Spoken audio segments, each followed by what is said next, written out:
ሰበር ዜና ቀለምዬ ወገብሽ ይሰበር። የምን አባሽ ሰበር ዜና ነው እንዳትሉኝ፣ ምን በወጠኝ የኔ ወገብ ይሰበራል። ቤተሰብ ከባድ የሆነ ሰበር ዜና ነው ይዤላችሁ የመጣሁት።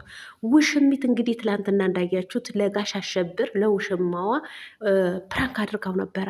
ወጠምሻ ጎረምሻ ውሽማ ይዛ መታ ፕራንክ አድርጋው ነበረ። ነገር ግን ጋሽ አሸብር ከሷ የሚላቀቅበት ከሷ የሚለያይበት ምክንያት ስለፈለገ እንግዲህ ከውሽማሽን ስትጨርሺ እንገናኛለን ብሏት እንግዲህ እዛች ጋር ጥሏት ከሄደ በኋላ ካሜራውን ከዘጉት በኋላ ከጭንቀትና ከመጨናነቅ ከማሰብና ከመተሳሰብ የተነሳ ፌንቱ በልታለች አሉ።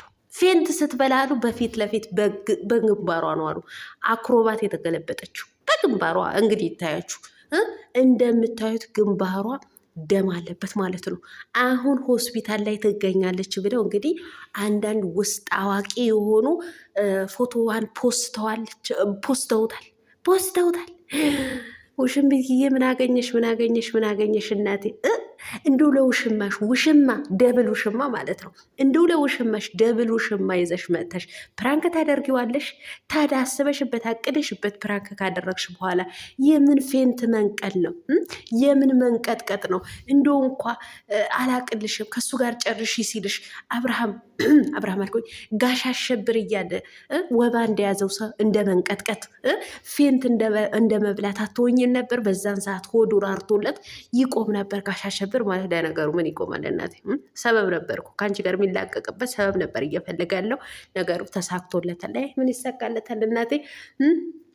አሁን ይሄ ፎቶ ሲያይ እንግዲህ እኔ ቅርብ እየሻለው እያለ እንግዲህ የመሳምና የመሳም አባዜ አይደል ያለባቸው እንግዲህ እየተሳሳሙ ይመጠብናል። እንደ ህፃናቶቹ እንትን ጣታቸው እንትን እያሉ ይቅርታ ተባብለናል እኮ ምናምን እየተባባሉ ይመጡብናል ማለት ነው። ለማንኛውም እስከሚመጡብንም ድረስ ምን አገባኝ ለበጎቹ እስከሚመጡላቸው ድረስ ማለት ነው። እንግዲህ እስከዛ ድረስ ሆስፒታል ትገኛለች ማለት ነው። ከፍተኛ ሆስፒታል ነው የምትገኘው። አሁን የሕክምና እርዳታ እየተደረገላት ነው። ግንባሯም ተሰፍቷል አሉ እና ፋሻ ነገር ምናምን ተለጥፎላታል አሉ።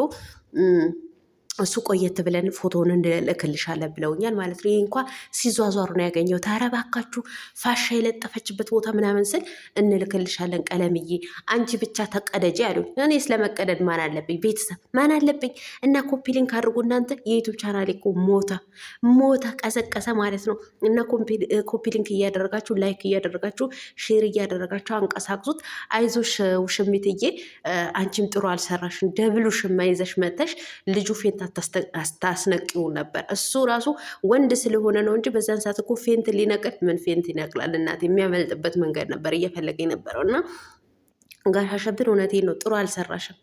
አሁንም አንቺ ራስሽ አፈቅሬሃለሁ ብለሽ መጥተሽ እንደዛ ተንበርክከሽ እንዶ ፈጣሪውን እንደሚለምን ሰው ተንበርክከሽ ለምነሽው አግኝተሽው ጋሽ አሸብር የድሮ የትምህርት ቤት ውሽማሽን ስታመጭበት ትንሽ እንኳ አለፈ